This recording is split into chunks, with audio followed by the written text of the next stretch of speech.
কিয়ামতের ঠিক আগে এই পৃথিবীর সাক্ষী হবে এমন এক ভয়ঙ্কর ফিতনার, যার নাম শুনলেই মানুষের শরীরের লোম খাড়া হয়ে যায়। এটি হলো হাজার হাজার বছর ধরে বন্দী থাকা এক ভয়ঙ্কর জাতির গল্প। এটি হলো ইয়াজুজ ও মাজুজের কাহিনী। ইয়াজুজ ও মাজুজ হলো হযরত নূহ আলাইহিসসালামের বংশ থেকে আসা এক জাতি। তারা আমাদের মতোই মানুষ, কিন্তু তাদের স্বভাব চরিত্র আর চেহারা সাধারণ মানুষের মতো নয়। হাদিসের বর্ণনা অনুযায়ী তারা হবে বেটে, তাদের মুখ হবে চ্যাপ্টা, নাক হবে ছোট এবং চোখগুলো হবে ছোট ছোট। তাদের সংখ্যা এতটাই হবে যে তা মানুষের কল্পনাকেও হার মানাবে। তারা যখন কোনো একটি নদীর পাশ দিয়ে যাবে, তখন তারা সেই নদীর সমস্ত পানি পান করে শেষ করে ফেলবে। এই জাতি এতটাই ভয়ঙ্কর হবে, একটা নদীর পানিকেও তারা মিনিটের মধ্যে শেষ করে দিতে পারে, নদীকে মরুভূমিতে পরিণত করে দিতে পারে। তাদের প্রধান বৈশিষ্ট্য হলো তাদের সীমাহীন নিষ্ঠুরতা। তারা কোনো এলাকায় ঢুকলে সেখানে প্রাণের কোনো চিহ্ন রাখে না। তারা সেখানকার সব ফসল নষ্ট করে ফেলে, সব গাছপালা উপড়ে ফেলে, সব পশু পাখি মেরে ফেলে এবং নারী পুরুষ শিশু কাউকেই ছাড়ে না। সবাইকে নির্দয়ভাবে হত্যা করে। বহু শত বছর আগে বাদশাহ জুলকারনাইন নামে আল্লাহর এক নেককার বান্দা ইয়াজুজ ও মাজুজের অত্যাচার থেকে মানুষকে বাঁচানোর জন্য দুটি পাহাড়ের মাঝখানে লোহা ও তামা গলিয়ে এক শক্ত প্রাচীর তৈরি করে দিয়েছিলেন। সেই দিন থেকে তারা সেই প্রাচীরের ওপারেই বন্দী অবস্থায় আছে। হাজার হাজার বছর ধরে প্রতিদিন সকালে তারা সেই প্রাচীরটি ভাঙার জন্য কঠোর পরিশ্রম করে। দিন শেষে যখন তারা ক্লান্ত হয়ে যায়, দেয়ালটা প্রায় ভেঙে ফেলার মতো পাতলা হয়ে যায়, তখন তাদের সর্দার বলে, আজকের মতো থামো, বাকি কাজটা আমরা আগামীকাল এসে শেষ করব। কিন্তু আল্লাহর ইচ্ছায় পরের দিন সকালে যখন তারা ফিরে আসে, তখন তারা দেখে দেয়ালটা আবার আগের মতোই মজবুত আর মোটা হয়ে গেছে। তখন তারা আবার দেয়ালটাকে ভাঙার জন্য লেগে যায়। এভাবেই চলছে দিনের পর দিন, বছরের পর বছর, কিন্তু দেয়ালটা ভেঙে তারা বাইরে আসতে পারে না। কিন্তু কিয়ামতের ঠিক আগে যখন পৃথিবীতে হযরত ঈসা আলাইহিসসালাম আসবেন এবং দাজ্জালকে হত্যা করবেন, ঠিক সেই সময়েই আল্লাহ ইয়াজুজ ও মাজুজকে মুক্তি করবেন।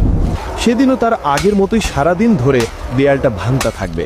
দিন শেষে যখন দেয়ালটা প্রায় ভেঙে পড়ার মতো অবস্থায় চলে আসবে, তখন তাদের সর্দার হয়তো আল্লাহর ইচ্ছাতেই বলে উঠবে, আজকের মতো এখানেই থামো, ইনশাল্লাহ বাকি কাজটা আমরা আগামীকাল এসে শেষ করব। সেই একটা মাত্র শব্দ ইনশাআল্লাহ তাদের হাজার হাজার বছরের চেষ্টাকে সফল করে দেবে। পরের দিন সকালে যখন তারা ফিরে আসবে, তখন তারা দেখবে দেয়ালটা ঠিক তেমনই ভাঙা অবস্থায় আছে।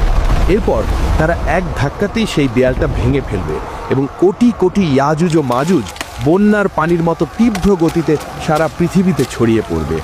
তাদের আগমনের সাথে সাথেই পৃথিবীতে শুরু হবে এক চরম বিপর্যয়, এক ভয়ঙ্কর দৃশ্য। তারা যখন উঁচু ভূমি থেকে দল ভেদে নামতে থাকবে, তখন মনে হবে যেন পাহাড়ের উপর থেকে এক বিশাল কালো সমুদ্রের ঢেউ নেমে আসছে। তাদের চিৎকারে আর পায়ের শব্দে মাটি কাঁপতে থাকবে। তারা তাদের যাত্রাপথে যা কিছু পাবে সব কিছু ধ্বংস করে দেবে। সবুজ ফসলের মাঠ তাদের পায়ের নিচে পিষে ধুলোয় মিশে যাবে। ফলের বাগানগুলো তারা উপড়ে ফেলবে। শহরের পর শহর তারা জ্বালিয়ে পুড়িয়ে ছারখার করে দেবে। তারা যখন জেরুজালেমের তাবারিয়া নদীর পাশ দিয়ে যাবে, তখন তারা সেই নদীর সমস্ত পানি পান করে শেষ করে ফেলবে। নদীটা একদম শুকিয়ে মরুভূমির মতো হয়ে যাবে। কিছুক্ষণ পর যখন তাদের শেষ দলটি সেই শুকনো জায়গার পাশ দিয়ে যাবে, তখন তারা একে অপরকে বলবে, হয়তো কোনো এক সময় এখানে পানি ছিল। পৃথিবীর মানুষ ভয়ে আতঙ্কে দিশাহারা হয়ে যাবে। তারা নিজেদের ঘর বাড়ি ছেড়ে পাহাড়ের গুহায় এবং জঙ্গলে গিয়ে আশ্রয় নেয়ার জন্য ছুটতে থাকবে। কিন্তু ইয়াজুজ ও মাজুজের হাত থেকে পালানো প্রায় অসম্ভব হবে। তারা পৃথিবীর মানুষকে মারতে মারতে এমন এক পর্যায়ে পৌঁছাবে যখন তারা অহংকার করে বলবে, আমরা তো পৃথিবীর সব মানুষকে মেরে ফেলেছি, এবার তো পৃথিবীতে আমাদের কোনো শত্রু নেই, চলো এবার আকাশের ফেরেশতাদের মারি। এই বলে তারা আকাশের দিকে তাদের তীর ছুড়বেন। আল্লাহর তাদের এই অহংকারকে পৃথিবীর মানুষের সামনে প্রকাশ করার জন্য সেই তীরগুলোকে রক্তমাখা অবস্থায় তাদের কাছে ফিরিয়ে দেবেন। রক্তমাখা তীর দেখে তারা আনন্দে চিৎকার করে বলবে, দেখো আমরা আকাশের ফেরেশতাদের মেরে ফেলেছি, এখন আমরাই এই মহাবিশ্বের শাসক। তাদের এই ভয়ঙ্কর অত্যাচারে পৃথিবীর ঈমানদার মানুষেরা খুবই বিপদে পড়ে যাবেন। হযরত ঈসা আলাইহিসসালাম এবং তার সাথে থাকা মুমিনরা তখন তুর পাহাড়ে আশ্রয় নেবেন। সেখানে তারা অনেক কষ্টে পড়বেন। খাবারের এমন অভাব দেখা দিবে যে একটা গরুর মাথার দাম 100টা সোনার মুদ্রার চেয়েও বেশি মনে হবে। ক্ষুধা আর কষ্টে ইমানদারদের অবস্থা নাজেহাল হয়ে যাবে। সেই কঠিন আর অসহায় মুহূর্তে যখন বাঁচার আর কোনো উপায় থাকবে না, তখন হযরত ঈসা আলাইহিসসালাম এবং তার সঙ্গীরা আল্লাহর কাছে 2 হাত তুলে দোয়া করবেন। আল্লাহর তাদের দোয়া কবুল করবেন।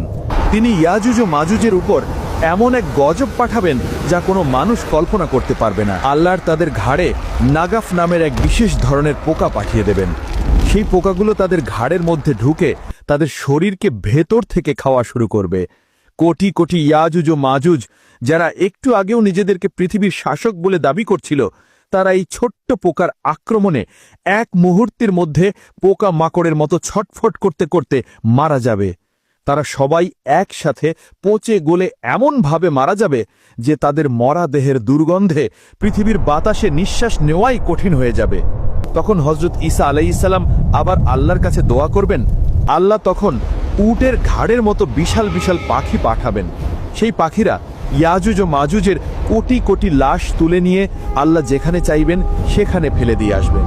এরপর আল্লাহ এমন এক রহমতের বৃষ্টি পাঠাবেন যা পৃথিবীর প্রতিটি কোণকে ধুয়ে মুছে একদম পরিষ্কার আর পবিত্র করে দেবে। আর তারপর পৃথিবীতে শুরু হবে এক নতুন শান্তির যুগ, যা আল্লাহর দেয়া বরকতে পরিপূর্ণ থাকবে। এই ভয়ঙ্কর কাহিনী আমাদের এটাই শিক্ষা দেয় যে আল্লাহর পরিকল্পনা আর ক্ষমতার কাছে পৃথিবীর কোনো শক্তিই টিকে থাকতে পারে না। আর ঈমানদারদের জন্য আল্লাহর সাহায্য সব সময় প্রস্তুত, যদি তারা ধৈর্যের সাথে তার কাছে সাহায্য চায়। ইয়াজুজ ও মাজুজের এই কাহিনী যদি আপনার ঈমানকে শক্তিশালী করে থাকে, তাহলে ভিডিওটিতে একটি লাইক দিন এবং আপনার প্রিয়জনদের সাথে শেয়ার করে এই গুরুত্বপূর্ণ জ্ঞানটি ছড়িয়ে দিন। আমাদের চ্যানেলটি সাবস্ক্রাইব করে ইসলামের এমন আরও মহর্তিময় এবং শিক্ষণীয় কাহিনী জানার জন্য আমাদের সাথেই থাকুন।